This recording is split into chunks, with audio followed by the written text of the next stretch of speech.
Welcome 11th class to the virtual English class. Today I'm with you with a new poem, Laburnum Top. Yes, Laburnum Top. Laburnum, name of the tree. Amaltas ka ped. Top, we will talk about only the top of the portion. So let's start the poem. It's a beautiful poem which takes place in autumn. And how a bird's activity brings life to laburnum top.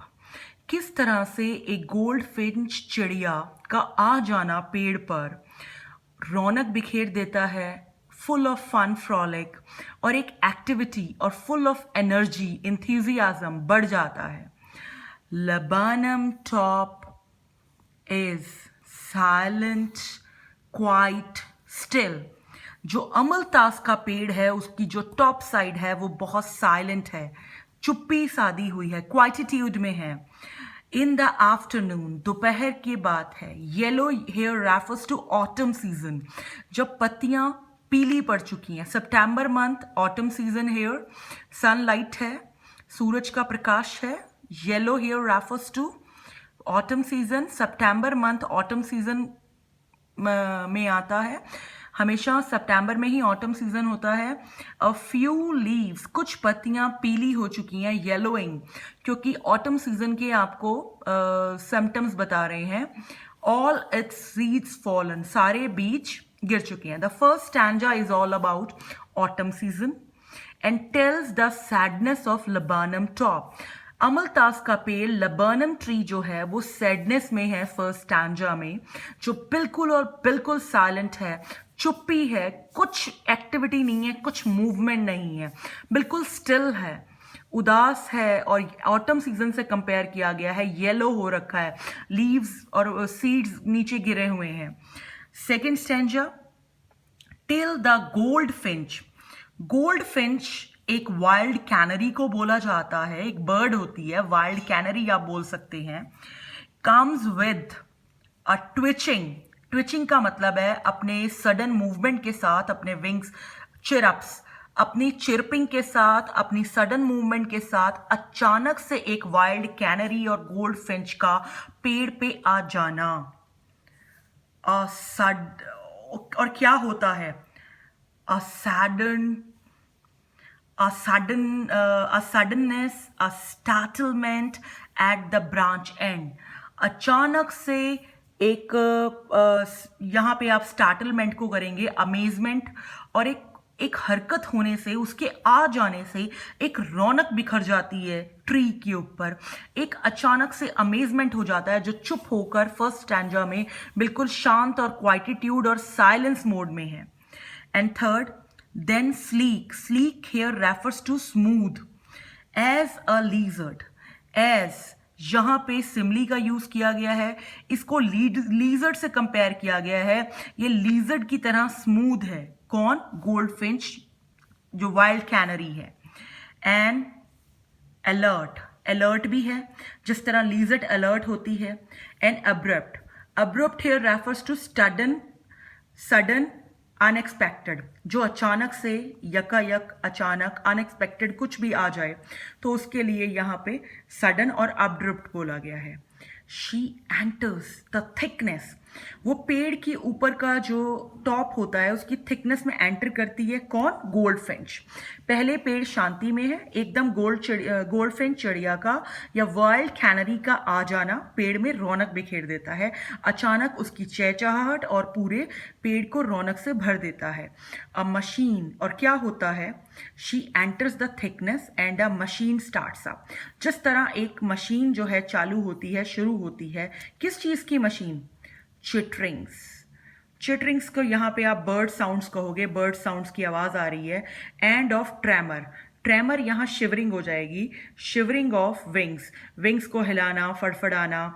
And trillings. Trillings मतलब singing rapidly, means bird song में अपनी आवाज़ में चिड़िया का गुनगुनाना या बोलना, या चहचहाहटों का शोर, या bird song. This poem is full of onomatopoeia. Onomatopoeia means sounds बहुत अच्छी यूज़ की गई हैं. चिटरिंग, ट्विटरिंग, ट्रिलिंग्स, ट्रेमर, ये इस तरह की साउंड्स को आनामाटापोइया है, sound based figure of speech है. And the third para is the whole tree trembles. T T alliteration है, सारा पेड़ ट्रैम्बल करता है, कांपता है.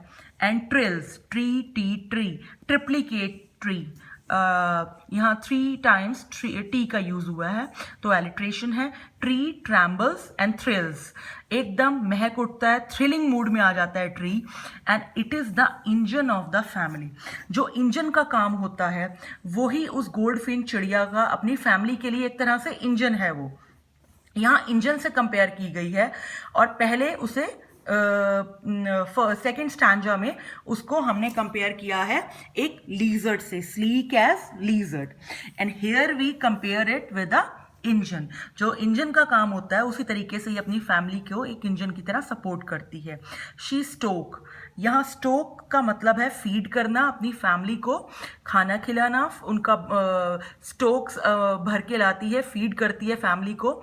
इट फुल देन फ्लर्ट्स, और भर के लाती है और फिर वहां से स्पीड में flirt out to a branch, एक ब्रांच से फुर्ती से फ्लर्ट कर जाती है, वहां से भाग जाती है. शोइंग हर बार्ड फेस, यहाँ बर्ड फेस को बार्ड फेस कहा गया है, जिसमें एक थोड़ा सा ही बाकी बालों से ढका होता है, थोड़ा सा फेस दिखता है जिसमें आईज शो हो रही होती हैं, तो बर्ड फेस को यहाँ बार्ड फेस कहा गया है. आइडेंटिफाई मास्क, एक ऐसे मास्क की तरह लग रहा है उस बर्ड का.